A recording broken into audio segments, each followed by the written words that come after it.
Good evening. Medyo magulo yung camera ko. Pasensya na po kayo.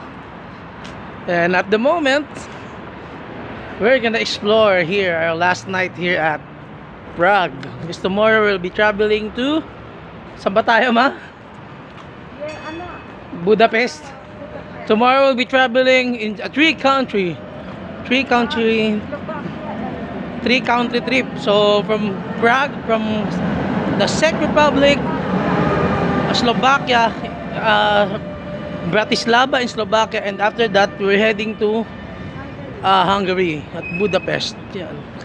Kaya ngayon we're gonna explore, titingnan natin yung mga surroundings, and look at that tram. Sa Pilipinas may MRT, dito tram nakasama, no? Nakaganda.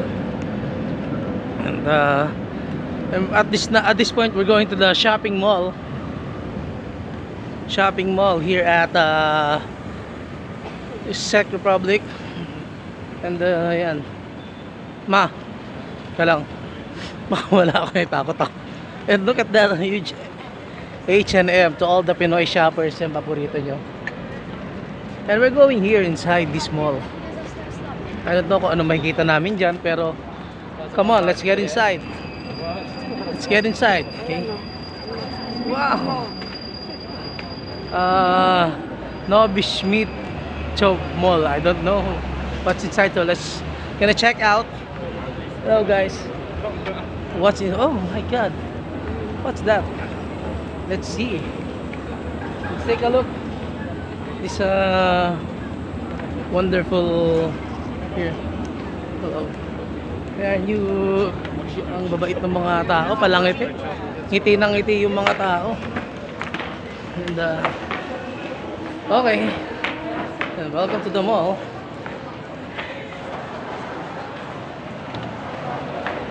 Wow, grabe. Simpleng mall pero parang branded yung paligid. Pangmayaman yung wala. Mark Petri, bihira quality. Sige guys, babalik ko kami. Habang nag-iikot muna ako, samahan nyo kami dito sa, hindi ko na alam, Schmidt-Nov Mall, whatever it is. Samahan nyo po kami sa pag-iikot dito sa mall dito sa Czech Republic. Ang hirap i-pronounce. Ang bihirang mall to. Parang ka rin nagpunta ng Gutesco. May tindahan din ng mga meron ding ano. Siyempre supermarket. Sige guys, balik muna tayo. Wowie, Ugong's favorite and Pablo. Grabe oh. Talagang dito sa Czech Republic, whatever it is, tataba ka dito. Kasi puro pagkain eh. Halos mayat-maya na kaming kumakain, oh. Diba? Mayat-maya na kaming kumakain eh. Puro pagkain dito. Ito pa, isa mochi din, tindahan. Diyos ko po. Wala namang katapusang pagkain to. Pagkain. Tapos pag dito naman, pagkain na naman. Walang kamatayang pagkain. Yan. Puro, Diyos ko po, bato pagkain na naman. Pagkain, walang kamatayang pagkain. Kamusta po, kabayan yata natin yon. Walang kamatayang pagkain dito sa Czech Republic. Mahirap mamasyal dito, mananaba ka lalo. Anyway guys, babalik ako. Ano muna, mag-i-explore muna ako, ha? Para mas makapag-focus ako. Yan. Ang gandang mall. Simple pero maganda. May barber shop pa. Ngayon na ako nakita ng babaeng barbero.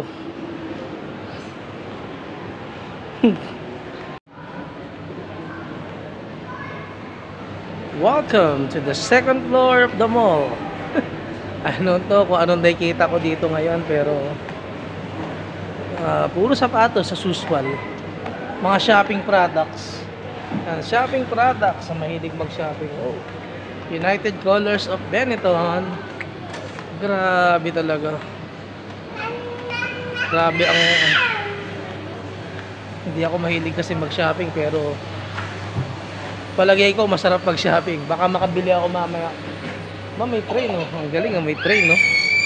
May train. At naguguluhan ako mag-video. Mostly ang mga brand dito, mga wear brands, hindi mo makikita sa common mga branded to eh, karamihan. Branded sa lahat eh. Mga European brands na pricey din, honestly. Pricey. I think meron itong mga to sa ano eh, no? Sa mga Rustans o sa Greenbelt. Sa Greenbelt ito, like yung Eco, yan, tsaka Aldo. Medyo makikita mo yan. Although may mga ibang mall sa Pilipinas may Aldo, pero itong yung Aldo leather talaga.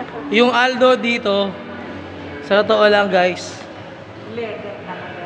leather din naman sa atin, pero dito updated.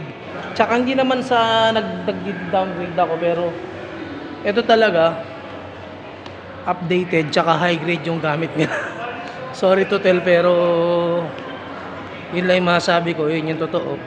It wasn't my intention na i-downgrade yung sa atin, pero sana naman po hindi naman ang mga Pilipino may pambayad naman po. Sana po yung mga in-order natin na produkto, lalo na yung mga European brand, sana yung high grade din. Kaya yun lang masabi ko. Anyway, mamaya na po tayo magbablog. Ikot-ikot muna kami, wala akong makita na magandang content. Wala gaanong content eh. Food Avenue. Wow, food. Ay, si ate, oh, kamusta po? Food Avenue. Kumain po kami, bumili kami ng mga pagkain kanina sa may bayan. Yung sa may ham na Old Town, yung ham, yung Praha Old Ham kung tawagin. At ito ang dami siya kainan. Food Avenue talaga.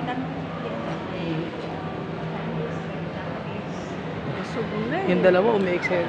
Sela pa yung dalawa nyo. Oo nga. Marami pa tayong paggagagasan, ilang araw pa. Ito yung asawa ko, wala pang gamay. At yan, Food Avenue po. pagkain lang talaga. Oh, gusto mo akatin? Pwede mo akatin, ma. Tingnan lang natin. Tingnan lang natin, tingin lang. Kakain lang natin. Now we're entering the Food Avenue. Food Avenue. Oh my God, Food Avenue is right here. Oh, food ha. Tingin lang. Ay, nako, ang daming pagkain. Grabe. Oo nga, may Bombay ba? May KFC. May KFC pa, oh. My God, the Golden Acre. Hey! Our fellow tourmates right here. Have you eaten or is it okay? We eaten already. You know, at the Old Town, we bought We'd traditional like to spend the Czech food. remaining for ano yung tawag sa pera nila? The Corona. Corona ba? Still have 1,000. I still have 1,000. I don't know what you want. I don't know what we're gonna eat, but at this point, I still have so. see you around though. Wow, Bombay Express. Ay, meron sa atin yan. Ano, Bombay Express, 360 Pizza, at KFC, Bali. Ano pa? My favorite, Golden Acres, McDonald's. Yes, the #1 restaurant of all time, McDonald's. Yeah. And look, grabe. Grabe. Ito, salatere ang tawag dito. Hindi ko alam kung anong kitinda yan. Salad yan, salad. Oh, Chinese. Dito hindi Chinese. Bahala na. Bali, Bali. Yan. Bali, Bali.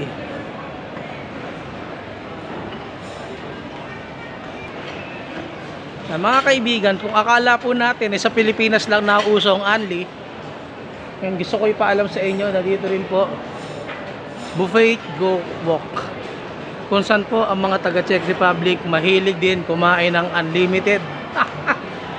Ewan ko lang kung may sangyup dito. Tingin tayo kung may sangyup. Baka may sangyup. Wala pang sangyup, no? Wala pa akong nakikitang sangyupsal. Bihira. Kala nyo ha, kayo mga Pilipino lang ang mahilig mag-unli ha. Oh, ito pa, unli. Oh my God, All you unli. can, no? Ano? All you can sushi. Come on. All you can eat, oh. Ang bihira, oh. Parang sa ano? Pambihira. Unli po, ang mga taga Czech Republic, mahilig din po mag-unli. Mahilig din sila mag-unli. Pambihira, oh. Dito, hanggang dito, meron ding unli. Hindi lang sa ano. Pipili kukuhanin mo na lang, eh. Unlimited sushi. And Chili's. Oh my God, I love it. Loving it. This one, I don't know what kind of a restaurant is this. Is this what kind of a restaurant is this? What? It's vegan. It's vegan restaurant. Wow. For healthy living people. Vegan restaurant. Vegan. Oo. Yung mga mahilig hindi matatakaw kumain. Yung mga gusto diet lang. Ito, Chili's, my favorite. Chili's. I love Chili's. For all of my life, I love Chili's. Wow. What's up here? Grabe, no? Ang ganda rin ng mga mall nila, no? Parang typical na mall din sa iba't ibang bansa. Ito naman may gym. Mga mahilig mag-gym, yung mga nagpapasexy. Isipin mo, Czech Republic was part of was invaded by the Nazis, and then after that, no, ma-invade din ng mga Soviets. So naging communist din sila. And 1989, nakawala sila, tama ba? Or 1991? 89. Tapos 1991 na-develop sila, dumating nga dito yung McDonald's. So grabe daw, pinilahan, parang sinihan ang datingan. Parang sinihan. Kala mo ang pelikula ano yung si Wala ang sarap. pelikula ni Arnold Schwarzenegger ang datingan, mga ganun. Anyway, nakakatawa pag masdan, isipin mo, ang bilis ng pag-asenso nila. Ibang-iba na sila ngayon, no? From Nazis to Soviet up to now, present day. Ang Wrangler Lee. Grabe, ang lupit dito. Ibang-iba ho, ibang-iba ang Czech Republic. Napakaganda. Prague. Anyway, mamaya na po tayo mamaya na po ako mag-i-explore pa rin po ako dito kung ano pwede kong makita. Sa ngayon yun lang, babay muna. Wow, lots of chocolate and chocolate and chocolate. We bought already, and nothing to worry about the expenses. As long as you like, you enjoy. Delicious chocolate.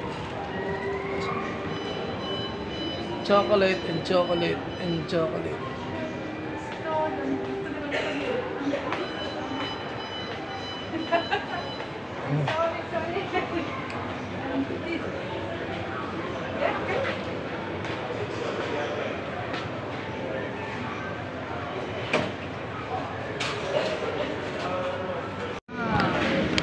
Milk. Milk only? Okay. Now it's time to go home after shopping. And binili ni Mama chocolate. And then Sarah. That's all what we bought. At grabe. Sinabing hindi magsha-shopping Naubos na naman ang baton. Oo. Talagang dito sa Prague mapapagastos ka din, in fairness ha. Kasi medyo mura talaga pag kinonvert mo. Yung 2 days natin, $200 lang pinalik. Oo. Sa 2 days, meron kang $200. Solve na solve ka, sobra-sobra pa. Kung marunong kang mag-spend ng pera, tsaka yung bibilin mo, at yung talagang gusto mo lang matikman to, maranasang makain yung ganito, okay lang po, not bad. Pero kung ikaw po yung extra mahilig shopping na mag-shopping, siguro kailangan mo $500 a day. Kung ikaw ay mahilig, de, biro lang. Malaki lang yung Baka sabihin natin mga 300 to 400, 300 a day. Kung ikaw talaga ay magastos, mahilig mag-shopping. Nakadagdag lang yung optional tour na 500. Optional tours, 550. yun lang ang mahal. Apat na nga ito, optional tour. Optional tours namin is almost $550. Tayong dalawa. Tayong pero dalawa na yun, and then apat na optional tours. apat na optional tours from the package na nakuha namin. So, not bad. Not bad.